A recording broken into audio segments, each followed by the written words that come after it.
कधी ते नाशिकला जातात, सोमनाथ सूर्यवंशी हत्या प्रकरणामध्ये पोलिसांना माफ करा म्हणून सांगतात, तर कधी ते अचानक धनंजय मुंडेंच्या घरी जाऊन भेटतात. ही संदिग्धता ते का निर्माण करत आहेत? या सगळ्या प्रकाराने ते बीडच्या जनतेचा विश्वास गमावत आहेत आणि नुसता ते स्वतःचा वरचाच विश्वास गमावत नाहीत, तर देवेंद्र फडणवीसांची विश्वासार्हता सुद्धा यामुळे संपुष्टात येत आहे.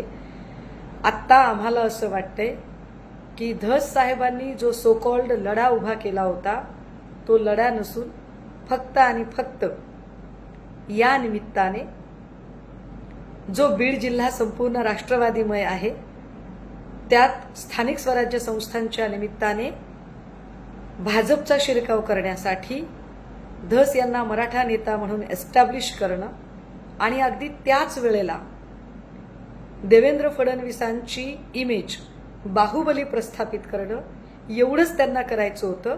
ते काम त्यांचं फत्ते झालेलं आहे. त्यामुळे आता आपण कुणाच्या गळ्यात गळे घालून भेटलो काय आणि कुठे गेलो काय याने काय फरक पडतो असं त्यांना वाटत असावं.